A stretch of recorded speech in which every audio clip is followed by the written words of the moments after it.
ನಮಸ್ತೆ watch Kannada serial ಚಾನಲ್ಗೆ ಸ್ವಾಗತ. ಮೊದಲು ನಮ್ಮ ಚಾನಲ್ನ ಸಬ್ಸ್ಕ್ರೈಬ್ ಮಾಡ್ಕೊಳ್ಳಿ, ನಂತರ ವಿಡಿಯೋನ ಪೂರ್ತಿಯಾಗಿ ನೋಡಿ. ಏನೆಲ್ಲ ಆಗುತ್ತೆ ಈ ವಿಡಿಯೋದಲ್ಲಿ ನೋಡೋಣ. ಮುತ್ತುಗೆ ಕಂಠಿಯ ವಿಷಯ ಕೇಳಿ ಏನಾಗುತ್ತೆ, ಅವನಿಗೆ ಕಂಠಿ ಮೇಲಿದ್ದ ನಂಬಿಕೆ ಹೋಗುತ್ತಾ?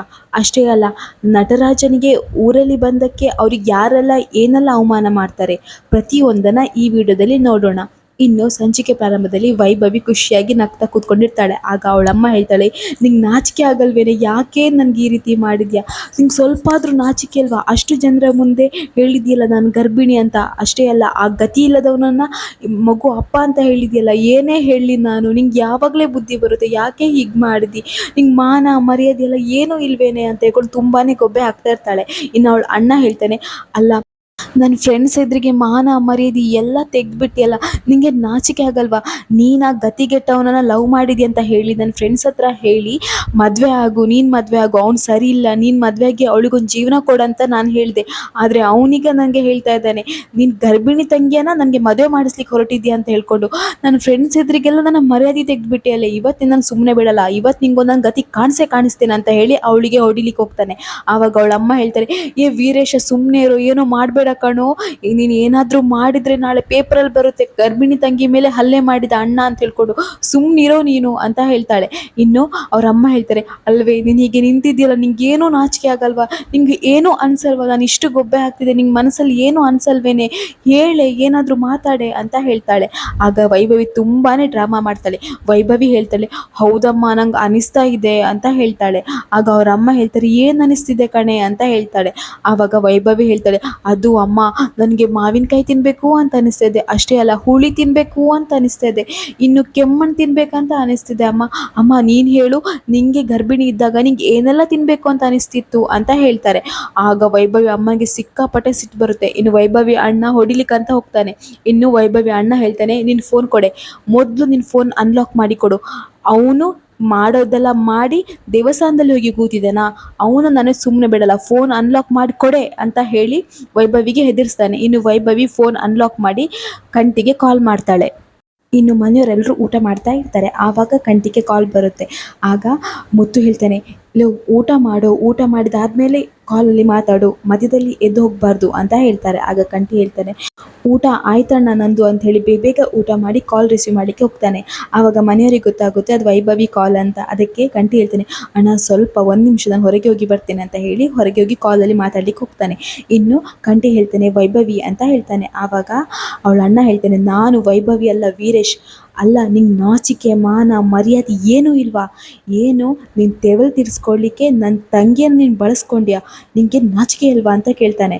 ಆಗ ಕಂಠಿ ಹೇಳ್ತಾನೆ, ಏನಾಯಿತು, ಯಾಕೆ ಹೀಗೆ ಮಾತಾಡ್ತಿದ್ದೀರಾ ಅಂತ ಕೇಳ್ತಾನೆ. ಆಗ ವೀರೇಶ್ ಹೇಳ್ತಾನೆ, ಏನು ಗೊತ್ತಿಲ್ಲದ ಥರ ಅಂದ್ಕೊಂಡಿದ್ಯಾ? ನೀನು ಎಲ್ಲ ಮಾಡಿಕೊಂಡು ಅಲ್ಲಿ ಹೋಗಿ ಕೂತ್ಕೊಂಡಿದ್ಯಾ? ಅಲ್ಲ, ಲವ್ ಅಂತ ಹೇಳಿ ಅವಳ ತಲೆ ಕೆಡಿಸಿ ಅವಳನ್ನು ಪ್ರೆಗ್ನೆಂಟ್ ಮಾಡಿದ್ಯಾ?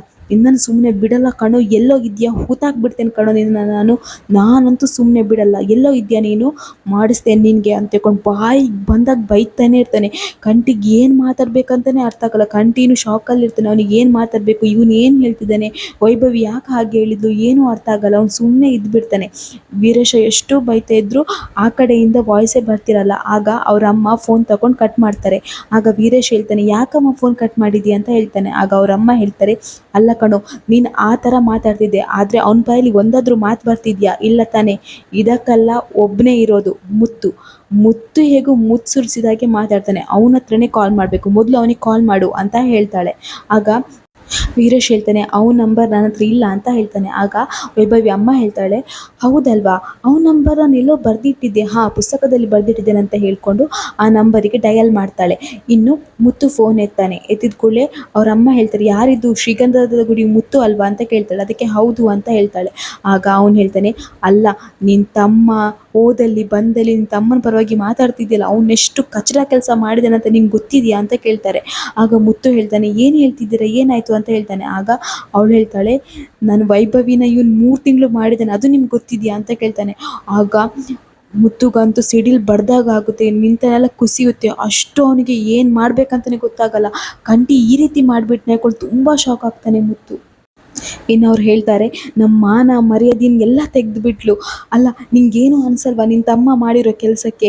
ಅಲ್ಲ ಲವ್ವು ಗಿವ್ವು ಅಂತ ಹೇಳಿ ಯಾಕೆ ಈ ರೀತಿ ಮಾಡ್ತೀರಾ, ಬಡವ್ರ ಮನೆ ಹೆಣ್ಮಕ್ಳೇ ನಿಮಗೆ ಬೇಕಾ ಹೇಳ್ಕೊಂಡು ಬಾಯಿಗೆ ಬಂದಾಗ ಬೈತಾ ಇರ್ತಾಳೆ. ಅಷ್ಟೇ ಅಲ್ಲ, ಅವಳು ರಾಜರೋಷವಾಗಿ ಹೇಳ್ಕೊಂಡಿದ್ದಾಳೆ ಎಲ್ಲರ ಹತ್ರನೂ, ನನ್ನ ಮಗುವಿಗೆ ಕಂಟಿನೇ ಅಪ್ಪ ಅಂತ ಹೇಳ್ತಾಳೆ. ಆಗ ಮುತ್ತುಗೆ ಏನು ಮಾತಾಡ್ಬೇಕಂತಲೇ ಗೊತ್ತಾಗಲ್ಲ. ಇನ್ನು ಅವಳು ಹೇಳ್ತಾಳೆ, ನಾನು ಸುಮ್ಮನೆ ಬಿಡಲ್ಲ ಕಣೋ, ಪೊಲೀಸ್ರ ಹತ್ರ ಹೋಗ್ತೇನೆ, ನಾನು ನಿಮ್ಮನ್ನು ಸುಮ್ಮನೆ ಬಿಡಲ್ಲ, ಅವನನ್ನಂತೂ ಸುಮ್ಮನೆ ಬಿಡೋದೇ ಇಲ್ಲ ಅಂತ ಹೇಳಿ ಫೋನ್ ಕಟ್ ಮಾಡ್ತಾಳೆ. ಇನ್ನು ಮನೆಯವರೆಲ್ಲರೂ ಕೇಳ್ತಾರೆ, ಏನಾಯಿತು ಏನಾಯ್ತು ಮುತ್ತು ಅಣ್ಣ, ಯಾಕೆ ಈ ರೀತಿ ಇದ್ದೀರಾ ಅಂತ ಹೇಳ್ಕೊಂಡು. ಆಗ ಮುತ್ತು ಹೇಳ್ತಾನೆ, ಏನೇ ಹೇಳೋದು, ವೈಭವಿ ಅಮ್ಮ ಕಾಲ್ ಮಾಡಿದ್ರು, ವೈಭವಿ ಈಗ 3 ತಿಂಗಳು ಪ್ರೆಗ್ನೆಂಟ್ ಅಂತೆ. ಅಲ್ಲ, ಇದಕ್ಕೆಲ್ಲ ಕಾರಣ ಕಂಟಿ ಅಂತ ಹೇಳ್ತಿದ್ದಾರೆ, ನಂಗೆ ಏನು ಮಾಡ್ಬೇಕಂತಲೇ ನಂಬೋಕ್ಕಾಗ್ತಿಲ್ಲ ಅಂತ ಹೇಳ್ತಾರೆ. ಆಗ ಚಂದನಂಗೆ, ಹರಿಗೆ, ಮಹಿಗೆ ಎಲ್ರಿಗೂ ಶಾಕ್ ಆಗುತ್ತೆ. ಇನ್ನು ಅಲ್ಲಿಗೆ ಕಂಟಿ ಬರ್ತಾನೆ. ಕಂಟಿ ಬಂದು ಅಣ್ಣ ಅದು ಅಂತ ಹೇಳುವಾಗ ಮಾತಾಡ್ಬೇಡ ಅಂತ ಒಂದು ಕೆನ್ನೆಗೆ ಬಾರಿಸ್ತಾನೆ. ಇನ್ನು ಮುತ್ತು ಹೇಳ್ತಾನೆ, ಯಾಕೋ ಈ ರೀತಿ ಮಾಡಿದ್ಯಾ, ನೀನು ಈ ರೀತಿ ಮಾಡ್ತೀಯಾ ಅಂತ ಹೇಳಿದರೆ ನಂಗೆ ನಂಬೋಕ್ಕಾಗ್ತಿಲ್ಲ ಅಂತ ಹೇಳ್ತಾನೆ. ಆಗ ಕಂಠಿ ಹೇಳ್ತಾನೆ, ಅಣ್ಣ ಅದು ಹಾಗಲ್ಲ ಅಂತ ಹೇಳ್ತಾನೆ. ಆಗ ಮುತ್ತು ಹೇಳ್ತಾನೆ, ಅಣ್ಣ ಅಂತ ಕರಿಬೇಡ, ಅಲ್ಲ ಕಣೋ ನೀನು ನನ್ನ ತಮ್ಮನ, ನನ್ನ ತಮ್ಮಾಗಿ ಈ ರೀತಿ ಕೆಲಸ ಮಾಡಿದ್ಯಾ, ನಾನು ಯಾವತ್ತೂ ಅಂದ್ಕೊಂಡಿಲ್ಲ ಕಂಠಿ ನೀನು ಈ ರೀತಿ ಕೆಲಸ ಮಾಡ್ತೀಯ ಅಂತ ಹೇಳ್ಕೊಂಡು ಒಂದು ಕೆನ್ನೆಗೆ ಬಾರಿಸ್ತಾನೆ. ಆಗ ಮನೆಯವರೆಲ್ರಿಗೂ ಶಾಕ್ ಆಗುತ್ತೆ. ಇನ್ನು ಕಂಠಿ ಹೇಳ್ತಾನೆ, ಅಣ್ಣ ದಯವಿಟ್ಟು ನನ್ನ ಮಾತು ಕೇಳು ಅಂತ ಹೇಳ್ತಾನೆ. ಆಗ ಮುತ್ತು ಹೇಳ್ತಾನೆ, ನಿನ್ನ ಮಾತಿನ ಕೇಳೋದೇನಿದೆ, ನೀನು ಇಂಥ ಕೆಲಸ ಮಾಡ್ತೀಯ ಅಂತ ನಾನು ಅಂದ್ಕೊಂಡಿರಲಿಲ್ಲ. ಆಯಿತು, ಆಗಿರೋ ತಪ್ಪು ಆಗಿ ಹೋಯಿತು. ಅಲ್ಲ ಕಣೋ, ನನಗೆ ಇಷ್ಟು ನೋವಾಗ್ತಿದೆ, ಇನ್ನು ಅವರು ಹೆಣ್ಣು ಹೆತ್ತವರು, ಅವ್ರಿಗೆ ಎಷ್ಟು ನೋವಾಗ್ತಿರಬಾರ್ದು, ನೀನೇ ಯೋಚನೆ ಮಾಡು. ಮೊದಲೇ ಅವರಿಗೆ ನಮ್ಮನೆಗೆ ಅವಳನ್ನು ಕಳಿಸ್ಲಿಕ್ಕೆ ಇಷ್ಟ ಇಲ್ಲ, ಸೊಸೆಯಾಗಿ ಕಳಿಸ್ಲಿಕ್ಕೆ ಸ್ವಲ್ಪನೂ ಇಷ್ಟ ಇಲ್ಲ, ಎಷ್ಟೆಲ್ಲ ಅವಮಾನ ಮಾಡಿದ್ರು ನಿಂಗೆ ಗೊತ್ತಿದೆ. ಅಂಥದ್ರಲ್ಲಿ ನೀನಿವಾಗ ಇಂಥ ಕೆಲಸ ಮಾಡ್ಕೊಂಡು ಬಂದಿದ್ಯಾ, ಅವ್ರಿಗಿನ್ನು ಎಷ್ಟು ಅವಮಾನ ಆಗಿರಬೇಕು, ಒಂದ್ಸಲ ಆದರೂ ಯೋಚನೆ ಮಾಡಿದ್ಯಾ. ಆಯಿತು ಬಿಡು, ಇನ್ನು ನಿಂದು ಮತ್ತು ವೈಭವಿದು ಮದುವೆ ಮಾಡಿಬಿಡ್ತೇವೆ, ನೀ ಎಲ್ಲಾದರೂ ಹೋಗು, ಹೇಗಾದರೂ ಇರು, ಇಲ್ಲಂತೂ ಬರಬೇಡ, ಸಾಕು ಕಣೋ, ನಮ್ಮ ಮಾನ ಮರದಿ ಎಲ್ಲ ತೆಗೆದುಬಿಟ್ಟೆ ಅಂತ ಹೇಳ್ಕೊಂಡು ಬಾಯಿಗೆ ಬಂದಾಗ ಬೈದು ಅಲ್ಲಿಂದ ಕಂಟಿನ ಕಳಿಸ್ತಾನೆ. ನನ್ನ ಕಣ್ಣೆದ್ರಿಗೆ ನಿಲ್ಬೇಡ ಅಂತ ಹೇಳಿ ಕಳಿಸ್ತಾನೆ ಕಂಟಿನ. ಇನ್ನು ಈ ಕಡೆ ಕಂಟಿ ಬಂದು ಯೋಚನೆ ಮಾಡ್ತಾ ಇರ್ತಾನೆ, ಅಲ್ಲ ಇದೆಲ್ಲ ಹೇಗೆ ಸಾಧ್ಯ, ನನ್ನ ಮತ್ತು ವೈಭವಿ ನಡುವೆ ಹೀಗೆ ನಡೆದೇ ಇಲ್ಲ, ಅಂಥದ್ರಲ್ಲಿ ಇವಳು ಬೇರೆ ಈ ರೀತಿ ಹೇಳ್ತಿದ್ದಾಳೆ, ಹೇಗೆ ಸಾಧ್ಯ ಇದೆಲ್ಲ ಅಂತ ಹೇಳ್ಕೊಂಡು ವೈಭವಿಗೆ ಕಾಲ್ ಮಾಡ್ತಾನೆ ಕಂಟಿ. ಆಗ ವೈಭವಿ ಇನ್ನು ಡ್ರಾಮಾ ಮಾಡ್ತಾನೇ ಇರ್ತಾಳೆ. ಇನ್ನು ಕಂಟಿ ಹೇಳ್ತಾನೆ, ಅಲ್ಲ ವೈಭವಿ ಏನಿದು, ನಿನ್ನನ್ನು ಕಾಲ್ ಮಾಡಿ ನೀನು ಪ್ರೆಗ್ನೆಂಟ್ ಅಂತ ಹೇಳ್ದ, ಏನಿದು ಅಂತ ಹೇಳ್ತಾನೆ. ಆವಾಗ ವೈಭವಿ ಹೇಳ್ತಾಳೆ, ಹೌದು ಅವನಿರೋದನ್ನೇ ಹೇಳ್ದ, ನೀನೀಗ ಅಪ್ಪ ಆಗ್ತಿದ್ಯಾ ಕಂಟಿ, ನಾನೀಗ ಅಮ್ಮ ಆಗ್ತಿದ್ದೇನೆ. ಏನು ಗೊತ್ತಾ ಕಂಟಿ, ನನಗಂತೂ ತುಂಬಾ ಖುಷಿ ಆಗ್ತಿದೆ, ನಿಂಗೆ ಅಪ್ಪ ಆಗ್ತಿದ್ಯಲ್ಲ, ನಿಂಗೆ ಹೇಗಿದೆ ಫೀಲಿಂಗು ಅಂತ ಕೇಳ್ತಾಳೆ. ಆಗ ಕಂಟಿಗೆ ಶಾಕ್ ಆಗುತ್ತೆ, ಅಲ್ಲ ವೈಭವಿ ಏನು ಮಾತಾಡ್ತಿದ್ಯಾ, ಅಲ್ಲ ಕಣೆ, ನನ್ನ ಮತ್ತು ನಿನ್ನ ಮಧ್ಯೆ ಆ ರೀತಿ ನಡೆದೇ ಇಲ್ಲ, ಹಾಗಿರುವಾಗ ಯಾಕೆ ಈ ರೀತಿ ಹೇಳ್ತಿದ್ಯಾ ವೈಭವಿ ನೀನು ಅಂತ ಕೇಳ್ತಾನೆ ಕಂಟಿ. ಆಗ ವೈಭವಿ ಹೇಳ್ತಾಳೆ, ಅಯ್ಯೋ ಅಂದರೆ ನಿಂಗೆ ನನ್ನ ಮೇಲೆ ಅನುಮಾನನಾ, ಆಯಿತು ಬಿಡು ಕಂಟಿ, ನಿಂಗೆ ನನ್ನ ಮೇಲೆ ಅನುಮಾನ ಅಲ್ವಾ, ನಿನಗೆ ನನ್ನ ಮೇಲೆ ಅನುಮಾನ ಇಲ್ದಿದ್ರೆ ನಿನ್ನ ಹತ್ರ ಕೇಳ್ತಾ ಇದೆಯಾ, ಯಾವ ಹಾಸ್ಪಿಟ್ಲಿಗೆ ಹೋಗೋದು, ಎಲ್ಲಿ ಚೆಕ್ ಮಾಡೋದು, ಬೇಬಿ ಬಂಪ್ ಫೋಟೋಶೂಟ್ ಹೇಗೆ ಮಾಡೋದು, ನಾಮಕರಣ ಹೇಗೆ ಮಾಡೋದು ಎಲ್ಲ ಕೇಳ್ತಾ ಇದೆಯಾ, ಆದರೆ ನೀನು ನನ್ನ ಹತ್ರ ಏನೂ ಕೇಳ್ತಾ ಇಲ್ಲ, ಅಂದರೆ ನಿಂಗೆ ನನ್ನ ಮೇಲೆ ಅನುಮಾನ ಅಲ್ವಾ, ಅಂದರೆ ನನ್ನ ಮೇಲೆ ನಂಬಿಕೆ ಇಲ್ಲ, ನಾನು ಸುಳ್ಳು ಹೇಳ್ತಿದ್ದೇನೆ ಅಂತ ಅನಿಸ್ತಿದೆ ಅಲ್ವಾ ನಿನಗೆ ಅಂತ ಹೇಳ್ತಾಳೆ. ಆಗ ಕಂಠಿ ಹೇಳ್ತಾನೆ, ಅಲ್ಲ ವೈಭವಿ ಸ್ವಲ್ಪ ಅರ್ಥ ಮಾಡ್ಕೊ, ನನ್ನ ನಿನ್ನ ನಡುವೆ ಆ ರೀತಿ ಏನೂ ಆಗಲಿಲ್ಲ, ಹಾಗಿರುವಾಗ ಇದೆಲ್ಲ ಹೇಗೆ ಸಾಧ್ಯ, ವೈಭವಿ ನೋಡು ಸುಳ್ಳು ಹೇಳಬೇಡ ಅಂತ ಹೇಳ್ತಾಳೆ. ಆವಾಗ ಅವಳು ಹೇಳ್ತಾಳೆ, ನೋಡ್ಕಂಟಿ, ಅಂದರೆ ನಿನಗೆ ನನ್ನ ಮೇಲೆ ನಂಬಿಕೆ ಇಲ್ಲ ಅಲ್ವಾ, ಆಯಿತು ಬಿಡು, ನಂಗೆ ನಿನ್ನ ಮೇಲೆ ಬೇಜಾರಾಯಿತು ಅಂತ ಹೇಳ್ಕೊಂಡು ಫೋನ್ ಕಟ್ ಮಾಡ್ತಾಳೆ. ಈಗ ಕಂಟಿ ಏನೇ ಮಾತಾಡಿದ್ರು ವೈಭವಿ ಫೋನ್ ರಿಸೀವ್ ಮಾಡ್ತಾನೇ ಇರಲ್ಲ, ವೈಭವಿ ಏನೂ ಹೇಳ್ತಿರಲ್ಲ. ಆಗ ಕಂಟಿಗೆ ತುಂಬಾ ಬೇಜಾರಾಗುತ್ತೆ. ಇನ್ನು ಕಂಟಿ ಒಬ್ಬನೇ ನಿಂತ್ಕೊಂಡು ಯೋಚನೆ ಮಾಡ್ತಾ ಇರ್ತಾನೆ, ತುಂಬ ಬೇಜಾರಲ್ಲಿ ಇರ್ತಾನೆ. ಆವಾಗ ಅಲ್ಲಿಗೆ ಹರಿ ಬರ್ತಾನೆ. ಅವನು ಹೇಳ್ತಾನೆ, ಏನೋ ಕಂಟಿ, ನಾನು ಫಾಸ್ಟ್ ಅಂತ ಅಂದ್ಕೊಂಡೆ, ಆದರೆ ನನಗಿಂತ ನೀನೇ ಫಾಸ್ಟ್ ಬಿಡು, ಅದು ಸೂಪರ್ ಫಾಸ್ಟ್. ಅಲ್ಲ ಕಣು, ನಾನು ಚಂದನ ಅವರ ಮನಸ್ಸು ಹೇಗೆ ಗೆಲ್ಲಬೇಕು ಅಂತ ಯೋಚನೆ ಮಾಡ್ತಿದ್ದೇನೆ, ನೀನು ನೋಡಿದರೆ ಅಪ್ಪ ಆಗ್ತಿದೆಯಲ್ಲ ಕಣೋ, ಏನೋ ಇದು ನಿಂದು ಅಂತ ಹೇಳ್ತಾನೆ. ಅವ್ನು ಫುಲ್ ತಮಾಷೆಗೆ ಮಾತಾಡ್ತಾ ಇರ್ತಾನೆ. ಇನ್ನು ಕಂಟಿ ಹೇಳ್ತಾನೆ, ಹರಿ ನೀನು ಆ ರೀತಿ ಎಲ್ಲ ಹೇಳಬೇಡ, ನನ್ನ ಮತ್ತು ಅವಳ ಮಧ್ಯೆ ಏನೂ ನಡೀಲಿಲ್ಲ ಕಣೋ, ಅಂಥದ್ರಲ್ಲಿ ಇದೆಲ್ಲ ಹೇಗೆ ಸಾಧ್ಯ ಅಂತ ಹೇಳ್ತಾನೆ. ಆಗ ಹರಿ ಹೇಳ್ತಾನೆ, ಸಾಕು ಸುಮ್ಮನೆರೋ, ಏನೂ ನಡೀಲಿಲ್ವಾ, ವೈಭವಿ ಸುಳ್ಳು ಹೇಳ್ತಾಳ, ಸಾಕು ಬಿಡು, ಇನ್ನೇನು ನಿಮ್ಮಿಬ್ಬರ ಮದುವೆ ಆದಷ್ಟು ಬೇಗ ಮಾಡೋದು.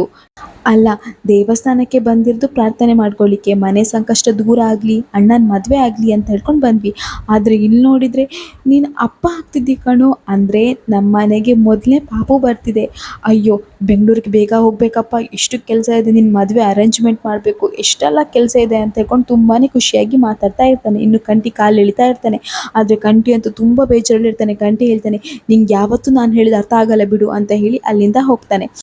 ಇಲ್ಲಿಗೆ ಈ ವಿಡಿಯೋ ಮುಗಿಯುತ್ತೆ. ನಾಳೆ ವಿಡಿಯೋದಲ್ಲಿ ಏನಾಗುತ್ತೆ, ಕಂಟಿದು ಏನು ತಪ್ಪಿಲ್ಲ ಅಂತೇಳಿ ಮುತ್ತು ಗೊತ್ತಾಗುತ್ತಾ, ಅಷ್ಟೇ ಅಲ್ಲ ನಟರಾಜನಿಗೆ ಊರಿನಲ್ಲಿ ಆಗದಿರೋರು ಬಂದು ಸರಿಯಾಗಿ ಹೊಡಿತಾರೆ. ಅದರ ಕತೆ ಏನು, ಅವ್ರು ಯಾಕೆ ಅವನಿಗೆ ಹೊಡಿತಾರೆ, ಏನಾದರೂ ರಹಸ್ಯ ಇದೆಯಾ, ಎಲ್ಲನೂ ನಾಳೆ ವಿಡಿಯೋದಲ್ಲಿ ನೋಡೋಣ. ಅಲ್ಲಿಯವರೆಗೂ ನಮ್ಮ ವಾಚ್ ಕನ್ನಡ ಸೀರಿಯಲ್ ಚಾನಲ್ನ ದಯಮಾಡಿ ಸಬ್ಸ್ಕ್ರೈಬ್ ಮಾಡ್ಕೊಳ್ಳಿ. ನಿಮ್ಮ ಬೆಂಬಲ ಸದಾ ನಮ್ಮ ಮೇಲೆ ಹೀಗೇ ಇರಲಿ.